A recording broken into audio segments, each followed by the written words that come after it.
I keep going back to what the Democrats largely campaigned on, especially in this last election. Trump was, for all intents and purposes, an existential threat to democracy, they said. He wanted to be a dictator. They even tried to suggest he actually admitted this in an interview before a live audience with Sean Hannity. Of course, context is everything, and anyone seriously examining the context of what Trump actually said made it clear he wasn't saying he actually wanted to be a dictator. But it's that threat to democracy claim that really leaves me pondering things here. I mean, wasn't it the Democrats, or let's just say the left, who pushed for the silencing of those on the right questioning the 2020 election results? People on the right were banned from these platforms. Some were even sued for things they said or suggested. Just another tool in the toolbox to try and squash free speech.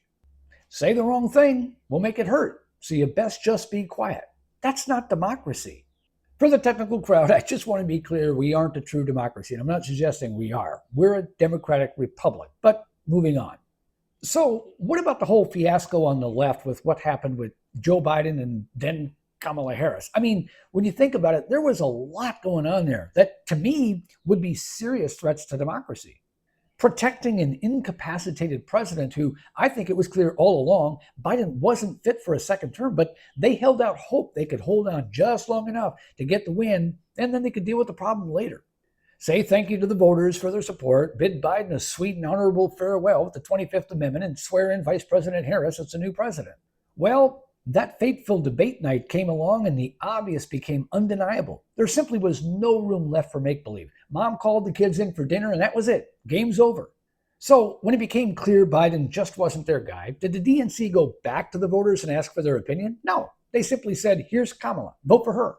Sure, I heard all the arguments. There was no time. Technically, the voters voted for her because they were voting Team Biden and she was on the team. Maybe you could argue a slight case there, but still, the reality is that no one elected Kamala Harris to anything. In a democracy, or at least in a democratic republic, voters decide, not party leaders. In a democracy, it's our voice and our choice that matters. What the Democrats did with the 2024 election was a threat to democracy, even before the Biden disaster. Look at all the efforts that were put into trying to take down Trump to ensure he couldn't even run. He was even supposedly convicted of 34 felonies. The only problem being legal scholars, even leftist ones, were left scratching their heads about exactly what laws Trump actually violated to be convicted of. Alan Dershowitz was one of the most vocal ones, saying it was perhaps the most egregious and outlandish bending of the law he'd ever seen.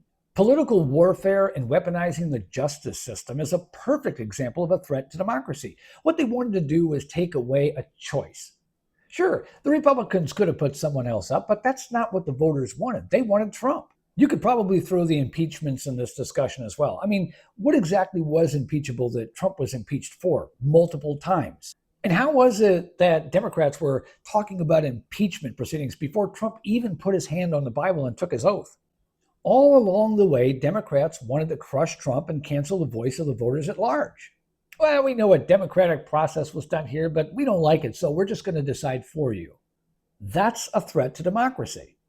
And while the multiple assassination attempts aren't directly tied to the Democrat Party, there is a strong argument to be made that they are a result of strong rhetoric from the left in social media and in the mainstream media to portray Trump as any number of bad things that threaten our way of life.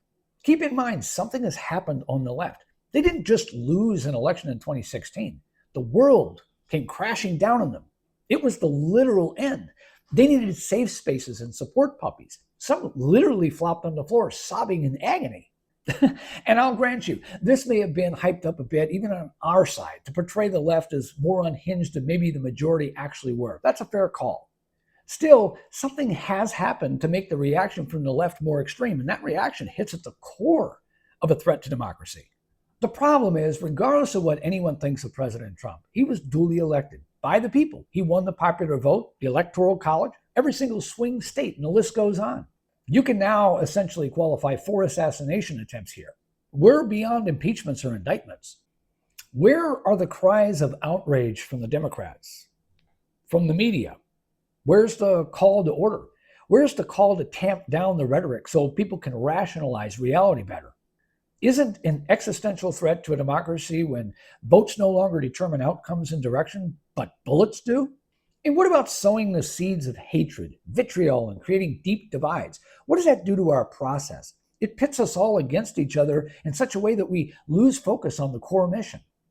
People run for president, and then we go to the polls and we cast votes. The one who gets the most votes, or at least wins the Electoral College, goes to the White House and leads for 4 years. 8 if what he does resonates twice. Regardless of the crazies out there, in 2028, we'll get to choose again. It won't be Trump. That's our process. That's our democracy. It sits at the core of our democratic republic system of government. If we lose our ability to accept that, we lose our democracy. And from where I'm sitting, every single threat being made to our democracy is coming from the very people who tried to sell us on the idea it was coming from the right. And it's clear as day. What saves us as a nation really is recognizing the real threat and taking action against that one. Some may not like Trump. I get it. No one ever likes a president 100%. But every 4 years, we get to make a choice. We get to make a decision. And that is democracy. And trying to take Trump out by whatever means necessary is the threat.